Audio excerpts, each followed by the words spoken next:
안녕하십니까. 자, 세 번째 시간입니다. 이론 강의. 우리는 법률행위의 효력 요건을 보고 있고요. 항상 생각하세요. 내가 어디를 공부하는가. 처음에 뼈대 잡은 거 있잖아요. 그걸 생각하시면서 어디를 공부하고 있는가. 이걸 꼭 늘 염두에 두면서 공부를 하셔야 돼요.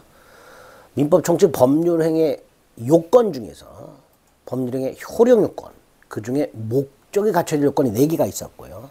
그 중에 마지막 요건, 사회적 타당성. 그 사회적 타당성과 관련된 반사회 질서 행위를 보고 있습니다. 그리고 지난 시간에 반사회 질서 행위 아닌 것이라고 판결한 것들 쫙 암기했어요. 그죠? 꼭 암기하셔야 돼요. 두 번째 103조에서 중요한 게 부동산 이중매매입니다. 이걸 어떻게 처리할 것인가? 머릿속으로 이중매매. 갑이 을에게 땅을 팔았다. 갑이 을에게 A 토지를 1억에 팔았다. 그런데 등기를 넘겨주기 전에 또다시 병에게 팔았다. 2억을 받고. 이게 이중매매죠. 즉 하나의 부동산을 두 사람 이상에게 매매하는 게 이중매매죠. 자, 이 이중매매가 있을 때 원칙과 예외로 나눠가지고 머릿속에 딱 정리하셔야 됩니다. 일단 대원칙. 각각의 매매 계약은 유효하고요. 두 번째, 각 매수인은 평등합니다. 을이 계약을 먼저 했다 해서 우선권이 있는 거 아니고요. 병은 2억을 주기로 했어. 2배를 주기로 했어. 병에게 우선권이 있는 게 아닙니다. 각 매수인은 평등합니다. 그리고 원칙. 먼저 소유권 등기를 넘겨받은 사람이 소유권을 취득합니다. 자, 갑은 1억 주겠다는 을과 나중에 2억 주겠다는 병과 계약을 해요. 당연히 2억 주겠다는 병에게 등기를 넘겨주겠죠. 그럼 병은 소유권을 취득하는 거예요. 그리고 등기를 넘겨받지 못한 을은 병에게는 따지지 못하고 갑에게 책임을 추구합니다. 이 책임이 계약법에서 보게 되는 채무불이행 책임이란 거예요. 채무불이행 책임은 뭐냐? 을은 갑과의 계약을 해제하고 계약 당시 계약금 따위를 갑에게 준 게 있으면 그걸 돌려달라고 청구합니다. 원상회복. 그리고 따로 손해배상을 청구하게 됩니다. 이게 원칙. 이게 원칙이다. 다만 우리 대법원에 의할 때 제2매매가 반사회 질서 행위로 무효가 되는 경우가 있다. 이게 외회가 되는 거예요. 갑이 을에게 땅을 팔았다. 그런데 또다시 병에게 땅을 팔고 병에게 등기를 넘겨줬는데 예외적으로 요 제2매매가 반사회 질서 행위로 무효가 되는 경우가 있다. 그 요건이 뭐냐? 두 가지. 매도인 갑의 제1 매수인 을에 대한 배신행위, 배임행위라고 합니다. 두 번째, 그 매도인의 갑의 제1 매수인 을에 대한 배신행위에 제2 매수인 병이 적극적으로 가담한 경우, 요 경우에 제2매매가 반사회 질서 행위로 무효가 됩니다. 여기서 먼저 갑이 을에게 팔아먹은 행위가, 병에게 팔아먹은 행위가 을에 대한 배임 행위가 되려면 갑은 을로부터 적어도 중도금 일부라도 받은 상태에서 병에게 팔았을 때 배임 행위가 됩니다. 갑이 을로부터 계약금만 받은 상태에서 병한테 팔았을 때는 배임 행위가 아닙니다. 왠지는 나중에 매매 가면 밝혀집니다. 자, 어쨌든 그런 게 배임 행위고요. 중도금 일부라도 받은 상태에서 병에게 매각. 두 번째, 적극가담이란 건 제2매수인 병의 입장에서 제1매가 있다는 사실을 알아. 내가 사고자 하는 땅이 이미 다른 사람한테 매각됐다는 사실을 알아. 자, 내가 사고자 하는 게 다른 사람이 이미 매각됐다는 걸 알면은 포기하고 물러나는 게 사회질서예요. 그렇잖아요. 그런데 얘는 반대야. 더 달려들어.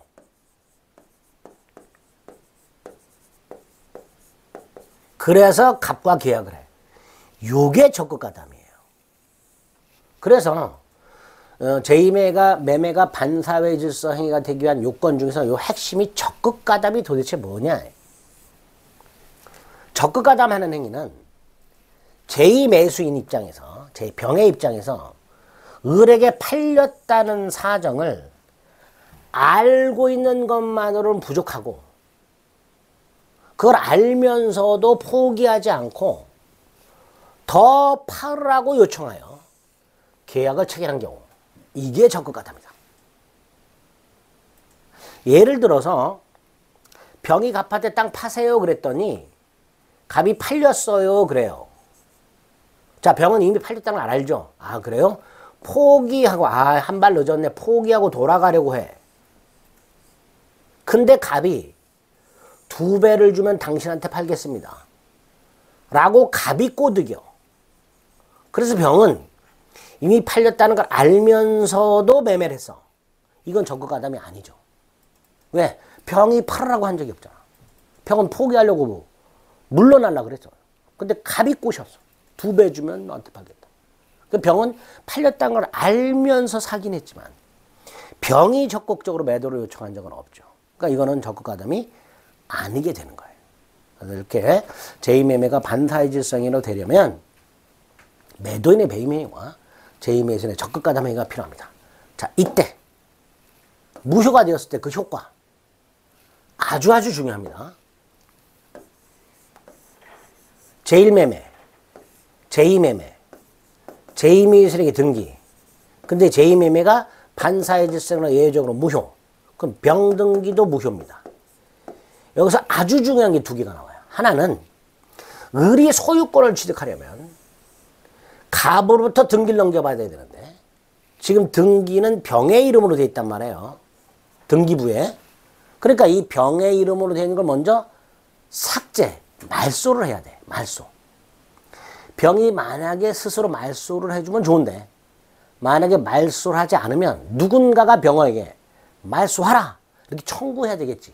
그죠? 여기서 갑이 병에게 직접, 을이 병에게 직접 말소하라 청구 못합니다. 그럼 어떻게 되느냐? 을이 갑을 대신하여 말소를 청구할 수 있을 뿐입니다. 누군가를 대신한다는 것을 법에서는 대위라고 합니다. 꼭 기억하세요. 왜요? 이거 이해하려면 우리 시험법이 바깥에 있는 채권자 대위 및 소송을 알아야 돼요. 근데 우리는 거기까지 할 필요가 없어요. 그러니까 결론만 기억합니다.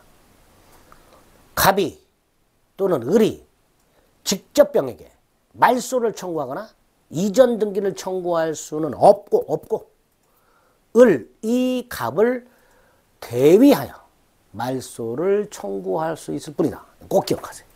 이게 첫 번째. 두 번째 중요한 게 지금 병의 이름으로 등기가 되어 있으니까 병이 팔아먹는 경우가 생겨요. 자, 이때 정, 소유권을 취득할 수 있는가? 못합니다.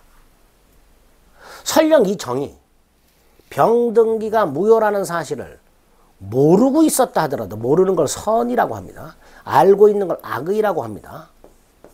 정이 병과 이 땅을 거래할 때 갑병매매가 예외적으로 무효고 병등기가 무효라는 사실을 알았든 몰랐든 정은 소유권을 취득할 수가 없습니다. 즉 정의 입장에서 나는 몰랐어. 병등기가 무효인 줄 몰랐어. 갑병매매가 무효인 줄 몰랐어. 유효야 라고 제2매수인과 거래한 자가 제2매매 및 자신의 등기가 유효라고 주장할 수는 없습니다. 두 가지가 아주 중요합니다. 꼭 기억하시고 추가해서 자, 제1매수인 을이 제2매수인 병에게 직접 청구할 수 있는 게 하나 있어요. 불법행위 손해배상 청구권. 직접 청구할 수 있는 게 하나 있다. 불법행위 손해배상 청구권. 또 하나 제1매수인은 제2매매 계약을 채권자 취소권이라는 것을 행사해서 취소할 수가 없어요. 역시 채권자 취소권은 우리 시험 범위가 아니기 때문에 결론만 기억하시는 거예요. 자, 그래서 정리 4가지. 제1매수인 을은 제2매수인 병에게 직접 말소나 이전 등기를 청구할 수는 없고 매도인을 대위해서만 말소 청구할 수 있다. 제1매수인 을은 제2매수인에게 직접 불법행위 손해배상 청구할 수 있다. 그 다음 당연히 을 등기는 무효라고 그랬죠 아까. 그 다음 요놈 전득자. 갑병매매가 무효일 때, 병등기는 무효죠. 병등기. 갑병 제2매매가 무효일 때, 병등기는 무효인데 그 병등기를 믿고 거래한 사람, 전득한 사람 역시 선악불문하고 소유권을 취득하지 못한다. 그러니까 그 부동산을 병으로부터 취득한 제3자 정, 설령 병등기가 유효라고 믿었다 하더라도 갑병매매가 유효다, 나도 유효다 라고 주장할 수는 없다. 꼭 기억하셔야 됩니다. 뭐 요 정도 내용이 이중매매에서 꼭 기억해야 될 내용이고요. 그 다음 미음은 나중에 대리 가서도 볼 건데요. 갑을 제1매매, 갑병 제2매매가 있는데 제2매수인 병이 갑하고 직접 거래한 게 아니라 병이 대리인에게 맡겨. 대리인. 제2매수인의 대리인. 이 대리인이 적극가담을 했어요. 이때 대리인의 적극가담은 본인 제2매수인의 적극가담하고 동일시합니다. 즉 제2매수인의 대리인의 적극가담은 제2매수인의 적극가담하고 똑같은 거예요. 그러니까 설령 제2매수인이 적극가담을 한 적이 없다 하더라도 대리인의 적극가담 사실을 몰랐다 하더라도 그 제2매수인의 제2매수인 병의 대리인에 의한 제2매매 계약은 반사회질성으로 무효가 됩니다. 이것도 기억을 좀 해두시고요. 이런 이중매매 법리가 확대가 돼요. 제1임대차, 제2임대차. 근데 제2임대차 계약할 때 제2계약 당사자가 적극가담했다. 그럼 역시 무효가 됩니다. 즉 제1행위, 제2행위가 매매에 국한되지 않고 이렇게 출제가 된 적 있죠. 이중임대차 계약에도 적용된다. 이런 것들을 이중매매에서 기억하시면 되겠습니다. 그래서 반사의 질성에서 중요한 것 두 개, 반사의 질성의 인 것 아닌 것 구별하는 것과 부동산 이중매매가 사례 형태로 출제가 될 때 그 법률관계 뭐뭐 할 수 있다 없다 파악하는 거, 이게 핵심입니다. 근데 개념 두 개 잡아야 된다 그랬죠. 동계불법하고 불법원인급여. 자, 동계불법을 보겠습니다.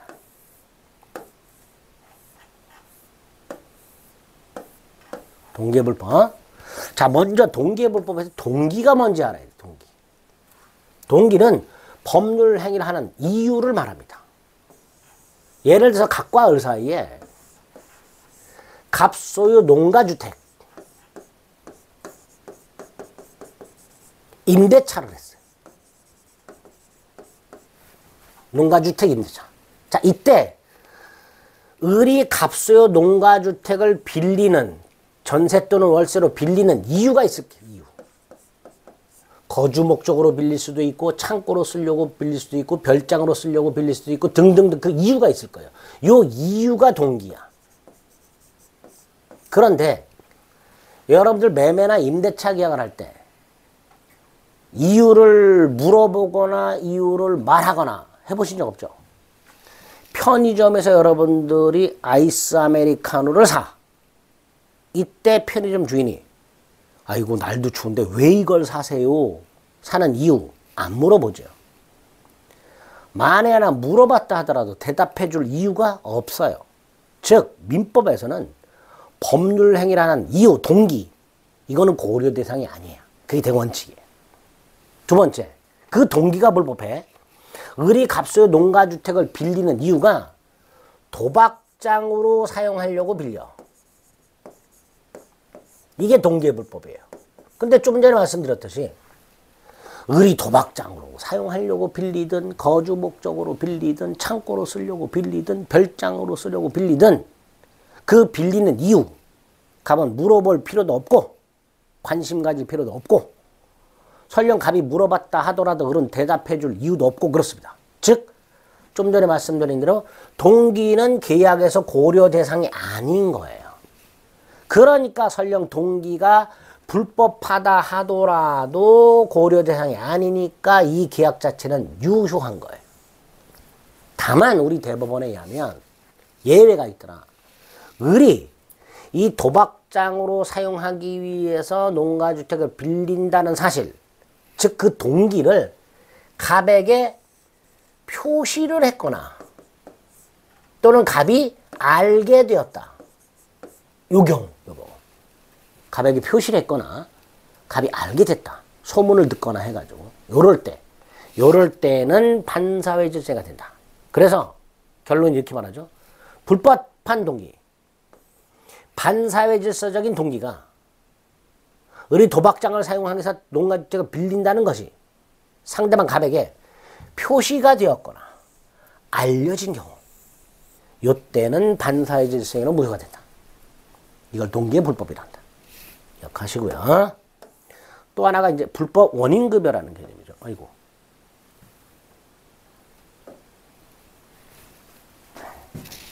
죄송합니다. 이게 어떻게 이렇게 됐네. 아이고야.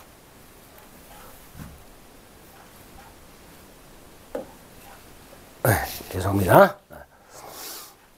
자, 동기불법 개념 말씀드렸고, 그 다음 이제 불법 원인급여라는 걸 정리해야 된다 그랬죠. 나머지 다 건너뛰는 거예요. 이런 거. 자만 올 때 읽어보시면 되는 거예요. 체크 안 한 거는. 반사질서 아닌 것 쪽 보면 해달라고 그랬죠.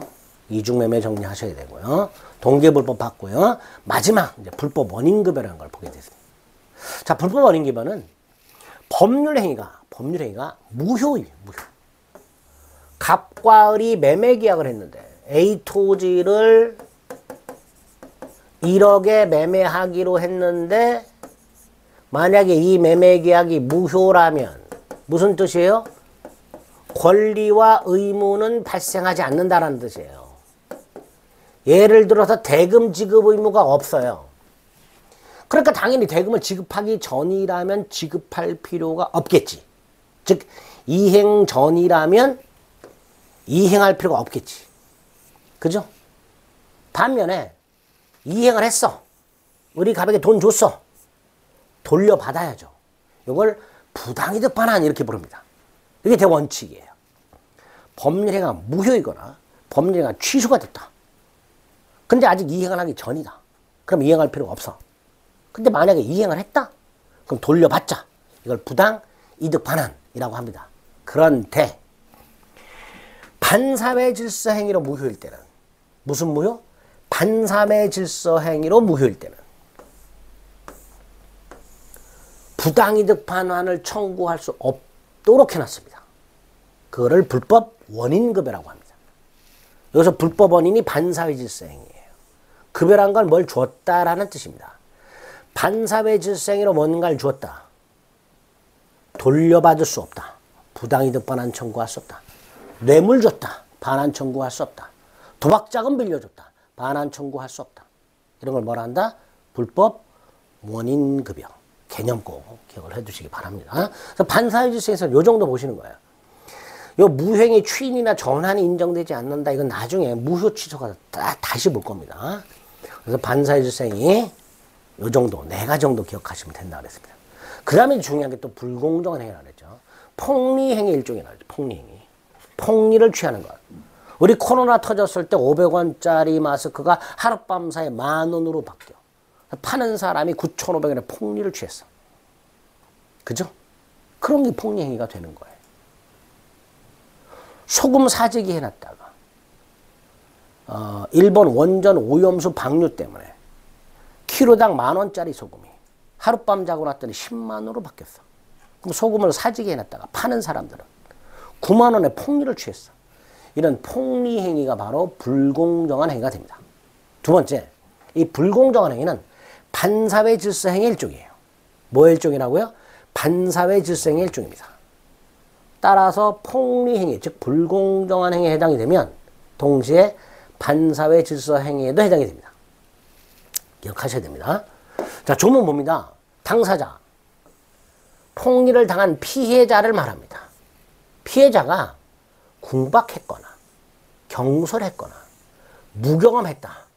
그로 인하여 현저하게 공적을 잃은 행위. 피해자가 폭리자에게 준 것과 이걸 급부라고 합니다. 피해자가 폭리자로부터 받은 것, 반대급부. 피해자는 폭리자에게 10,000원을 줬어. 근데 폭리자는 시가 500원짜리 마스크를 줬어. 그래서 폭리자가 9,500원에 폭리를 취했어. 이런 게 불공정한 행위다. 코로나는 창고를 하고 있고 마스크는 똑 떨어졌어. 똑 떨어졌어. 그러면 이 사람은 얼마나 똥끝이 탈까요? 그죠? 외출을 못해. 똥끝 탄다가 궁박이에요. 이렇게 피해자의 궁박한 상태를 이용해서 급부와 반대급부가 현저하게 균형을 잃었을 때 이런 걸 불공정한 행위라고 하게 됩니다. 폭리행위라고 하겠죠. 당연히 궁박한 상태인 경제적 약자를 보호함으로써 사재기 등을 통해서 폭리를 취하는 것을 규제하기 위해서 마련된 게 백사조다. 이렇게 되겠죠. 자, 요건. 객관적 요건. 객관적 요건이란 건 눈에 보이는 거. 주고받은 게 현저하게 균형을 이뤄야 돼. 자, 그래서 현저한 불균형은 시가와 몇 배가 차이 나는가 이거 갖고 판단하는 게 아닙니다. 10,000원짜리를 20,000원 받고 판 거하고 1억짜리를 2억 받고 판 거 똑같이 2배지만 느낌은 다르단 말이에요. 그러니까 몇 배 이거 갖고 판단하는 게 아니다. 구체적 사정에 따라 판단한다. 뭘 가지고? 행위 당시 객관적 가치를 가지고 판단해라. 계약 당시를 기준으로.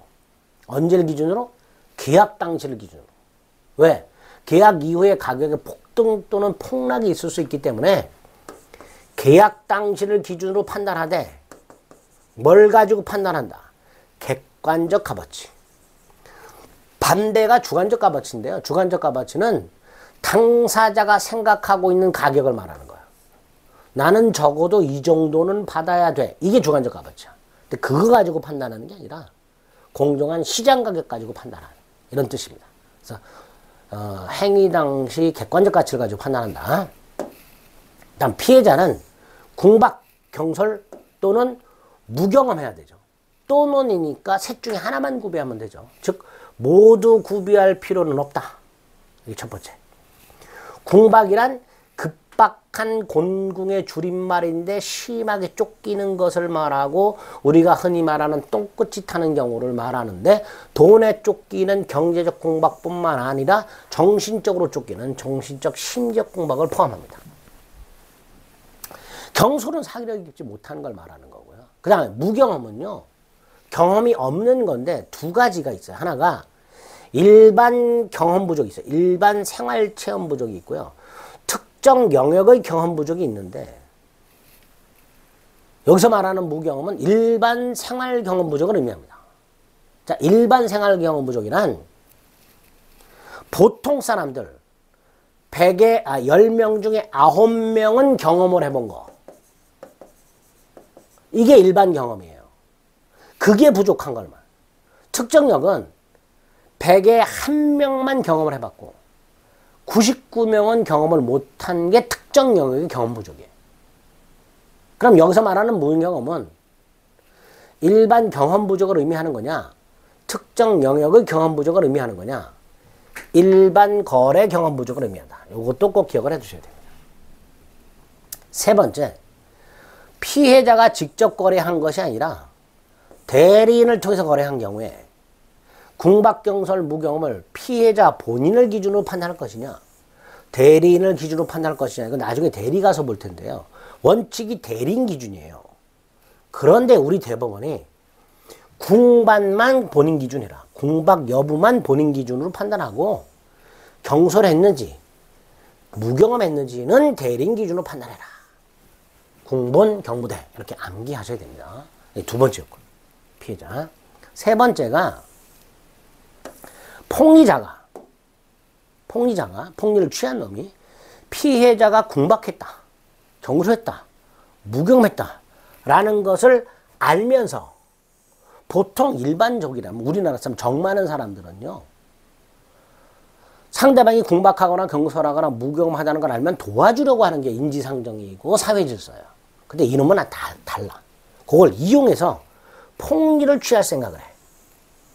이걸 폭리의사 또는 폭리행위 악의 이렇게 부릅니다. 요게 있어야 돼. 따라서 폭리자에게 폭리행위 악의가 없다면 당연히 불공정한 행위는 성립하지 않는다. 이렇게 되겠죠. 자, 이런 것들이 불공정한 행위가 성립하기 위한 요건입니다. 그 다음에 이제 입증 책임이 나왔어요. 자, 입증 책임은 소송에서 나오는 건데, 예를 들어서 피해자하고 폭리자 사이에 소송이 붙었을 때 피해자는 이렇게 주장할 거예요. 판사님, 급부와 반대급부가 현저히 불균형하고요. 저는 궁박했고요. 상대방에겐 폭리사가 있습니다. 불공정한 행위입니다. 이렇게 주장을 하겠지. 자, 민사소송에서는요. 주장한 사람이 증명을 해야 될 책임이 있어요. 이걸 입증 책임 또는 증명 책임이라고 합니다. 그러니까 피해자가 급부와 반대급부의 현저한 불균형, 궁박경솔 또는 무경험했다는 사실, 폭리의사가 있었다는 사실을 주장, 증명해야 되는데 이 증명이 어려운 경우 있을 수 있죠. 예를 들어서 폭리자는 폭리의사가 있었습니다. 증명을 어떻게 할 거냐의 문제가 남는 거예요. 자, 이렇게 증명이 어려울 때 추정이라는 제도가 나와요. 추정. 그래서 어떤 사실이 추정이 됐다. 이퀄 증명되었다예요. 이렇게 기억하시면 돼요. 소송과 관련된 거기 때문에 너무 정밀하게 이해하려고 하지 마시고 어떤 사실이 추정됐다. 이퀄 증명되었다예요. 그러니까 추정된 사실은 따로 증명할 필요가 없는 거예요. 추정되었다 이퀄 증명되었다기 때문에 추정된 사실은 따로 증명이 필요가 없는 거예요. 그러면 만약에 피해자가 급부와 반대급부가 현저히 불균형하다는 걸 증명했을 때 피해자는 궁박했다, 경솔했다, 무경험했다는 걸 추정을 하면 피해자는 현저한 불균형만 증명하면 되고 궁박 따위를 따로 증명할 필요가 없게 되겠지. 궁박, 경솔, 무경험이 추정이 되면. 그렇죠? 여기서 우리 대법원. 아무리 피해자가 현저하게 불균형을 증명했다 하더라도 궁박 따위가 추정되진 않는다. 추정 안 되니까 결론 다시 원칙으로 돌아가서 피해자가 전부 증명해라. 이렇게 연결이 되는 거예요. 현저하게 균형을 이뤘을 때 추정이 되면 이건 따로 증명이 필요가 없는 건데 추정이 안 되니까 따로 증명해라. 이렇게 연결이 되는 겁니다. 입증 책임은 그 정도. 자, 불공정한 행위인지 아닌지를 판단하는 기준 시점은 행위 당시라 그랬습니다. 그 다음에 이제 불공정에서 또 중요한 게 적용 범위예요. 단순히 암기합니다. 증여라든가 기부는 주기만 하죠. 급부만 있죠. 반대급부가 없죠. 그러니까 급부와 반대급부의 불균형이 있을 수 없으니 불공정한 행위가 아니겠지. 또 경매도 마찬가지죠. 국가기관인 법원에 의해서 감정평가액 1억짜리 땅을 100만 원의 낙찰을 받았다 하더라도 이걸 불공정한 행위라고 할 수는 없단 말이죠.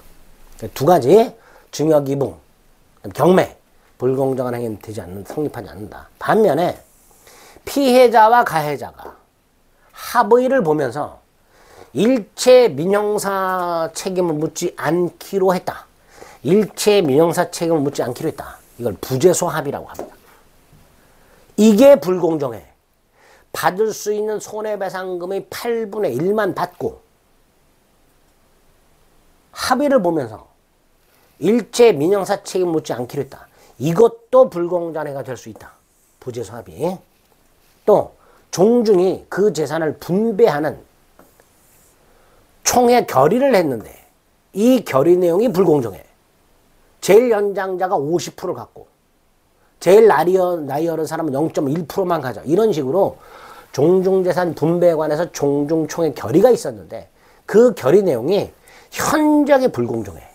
그럼 이것도 불공정한 행위로 무효다. 라고 판결하고 있습니다. 요 정도 불공정한 행위는 기억하셔야 됩니다. 불공정한 행위의 요건과 불공정한 행위의 적용 범위 아주 중요합니다. 근데 불공정한 행위가 성립하게 되면 역시 반사의 질서이기 때문에 절대적 확정적 무효예요. 그리고 반사의 질서이니까 불법 원인급여가 적용이 되는데 이 불법 원인급여가 폭리자한테만 적용이 돼요. 그래서 폭리자는 반환 청구를 못해. 근데 피해자한테는 적용이 안 돼. 그래서 피해자는 반환 청구할 수 있다가 됩니다. 요거 하나 하고 그 다음에 나중에 볼 건데요. 역시 무효행위 추이는 안 되지만 전환은 인정된다. 결론을 기억해 두셨다가 나중에 무효 취소 가서 다시 한번 살펴볼 겁니다. 일단 이렇게 사회적 타당성과 관련해서 반사의 질서 행위와 불공정한 행위 이 정도 정리해 주시면 웬만한 문제를 다 충분히 맞출 수 있게 됩니다.